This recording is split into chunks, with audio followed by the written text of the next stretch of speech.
여러분 반갑습니다. 정의화입니다. 오늘은 향유에 대한 이야기를 하려고 그러는데요. 제가 먼저 읽어보니까 상당히 내용이 어렵습니다. 그래서 제가 좀 천천히 읽을 필요가 있겠다 이런 생각이 됩니다.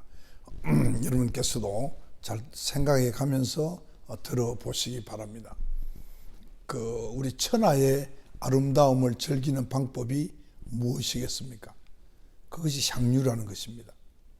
향유는 태평한 마음의 상태입니다. 태평은 다스림의 극치이기도 합니다. 모든 개인이 자기의 삶을 향유할 수 있는 태평한 세상이 국가의 궁극적인 목표입니다. 장자는 격양가를 부르면서 이 한포고복하는 시대를 다스림의 최고봉으로 여기면서 그런 세상에서 소박한 삶을 사는 사람은 천하의 그의 아름다움을 다툴 자가 없다라고 말했다고 합니다. 진정한 삶의 향유란 자신의 감정, 즉 공포와 슬픔, 분노와 시기 같은 감정을 유발하는 외물로부터의 자유로워질 때 달성됩니다.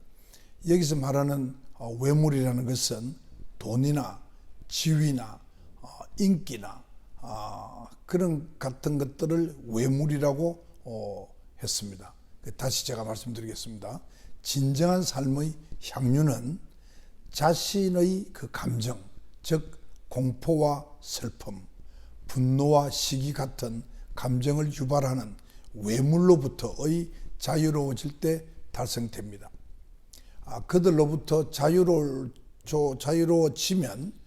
시류에 휘둘리지 않는 삶을 향유할 수 있습니다.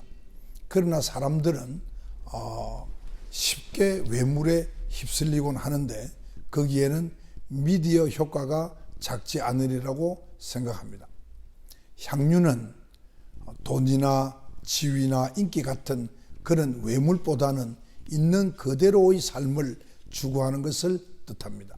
말하자면 살기 위한 삶이 아닌 즐기기 위한 삶을 중시하는 것입니다. 숨쉬기 위해서 우리는 숨을 쉬고 먹고 마시기 위해서 먹고 마신다. 숨기 위해서 숨고 호기심을 만족시키기 위해서 공부하고 그리고 산책하기 위해서 산책을 한다. 이 모든 것은 살기 위한 것이 아니라 이것들이 모두 사는 것이다 라고 프랑스의 그 철학자 에마뉴엘 레비니스가 말을 했습니다. 그러나 향유를 마음껏 사는 것으로 오인할 경우에 방만으로 흐를 수도 있습니다.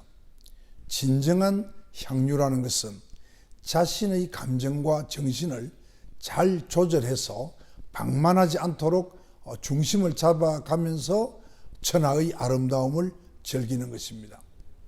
향유하기 위해 몰입하는 것은 도움이 되긴 하지만 과잉 몰입은 자제해야 합니다. 중심을 잃지 않으려면 자신을 유보할 그런 감정적인 여유가 있어야 합니다.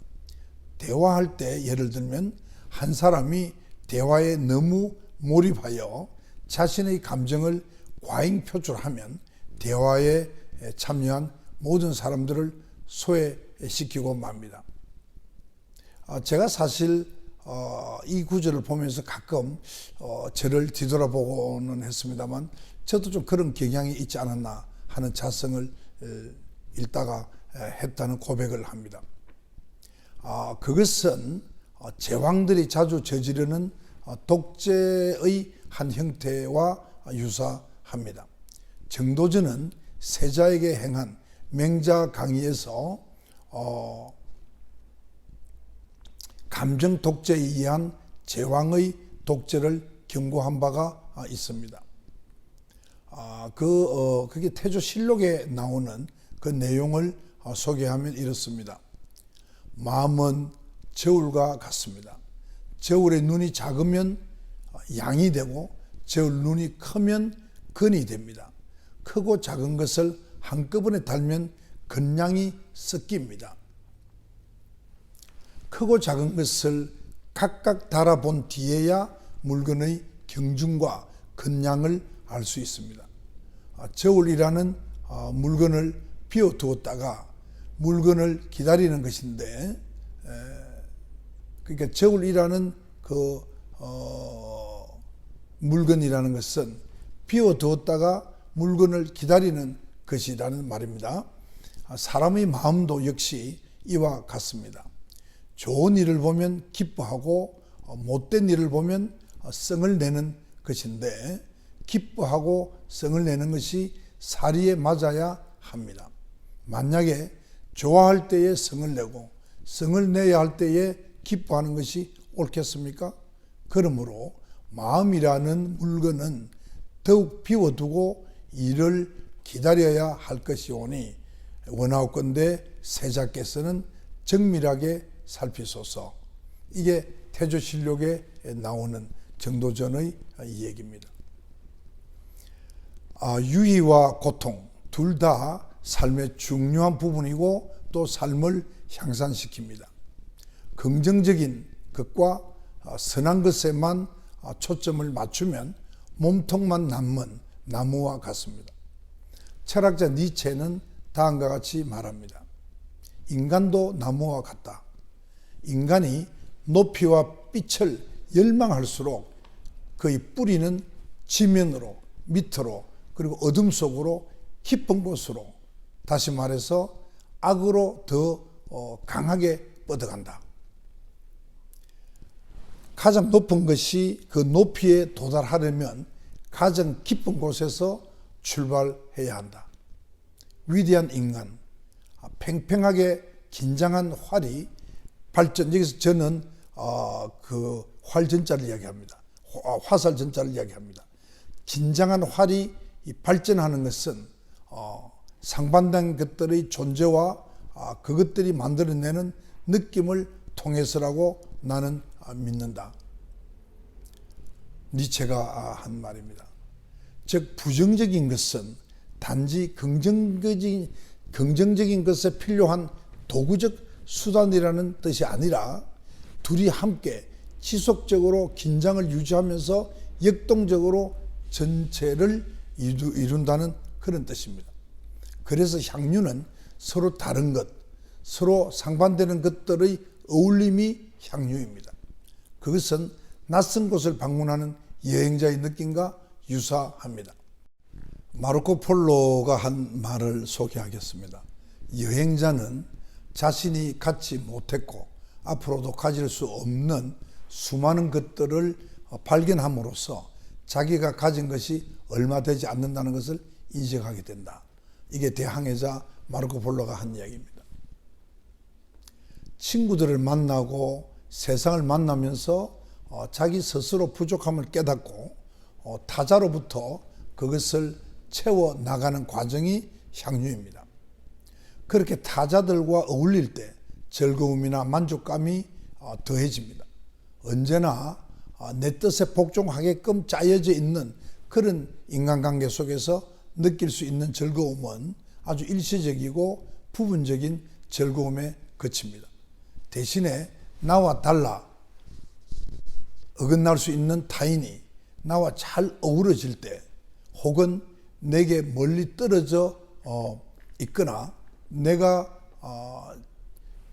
재료로 들여와서 스스로 형상을 만들 때 우리는 즐거워합니다. 그 어울림이 내 노력을 통해서 이루어질 때 즐거움이 한층 커지고 강렬하게 됩니다. 우리가 타인에게 과시하고 싶은 유혹에 빠지는 이유도 바로 혼자만 소유하고 혼자만 즐기는 것의 한계성, 그 공허함을 반증하는 것이 아닐까 생각을 합니다. 과시한다는 것은 곧 타인에게 부러움을 얻어내기 위함이고, 그것은 인간이 타자와의 관계 속에서만 즐거움을 얻을 수 있다는 것을 역설적으로 드러냅니다. 그러나 타인과의 관계 속에서도 자신의 즐거움을 독자적으로 얻는 능력을 터득한 사람이라면 그런 과시욕을 드러낼 필요나 이유가 없습니다. 향유의 어울림은 놀이에서 극대화됩니다. 하지만은 현대사회에서 그런 즐거움을 찾기가 날로 어려워지고 있습니다. 이탈리아 철학가인 조르조 아감베는 놀이란 목적 없는 수단이다. 놀이라는 것은 목적이 없는 수단이다 라고 말한 바가 있습니다. 전쟁이나 경쟁이 개입되면 놀이는 쇠퇴합니다. 놀이터에서 노는 아이들을 보면 우리가 진지하게 여겨왔던 경제나 전쟁, 법을 장난감으로 바꿉니다. 어린 아이들에게는 자동차나 총기는 장난감일 뿐인 것입니다. 따라서 향유는 우리가 당연시 해왔던 것을 거꾸로 볼 기회를 제공합니다. 이렇듯이 향유는 일견 어렵지 않게 터득할 수 있을 것 같지만은 방심하면 몰입이 과잉으로, 또 내면보다는 외물로, 어울림보다는 과시로, 해방보다는 예속으로 치닫기 쉽습니다. 그래서 향유는 우리가 사는 동안 꾸준히 습득해 가야 할 중요한 사회적 기술의 하나입니다. 이상입니다. 제가 읽어보니까 아까 말씀드린 대로 굉장히 어려운 설명들입니다. 우리는 향유하고 싶다고 자주 이야기를 합니다. 이것도 향유하고 싶고 저것도 향유하고 싶다고 이야기를 합니다. 진정한 향유가 어떤 것인지 생각하게 됩니다.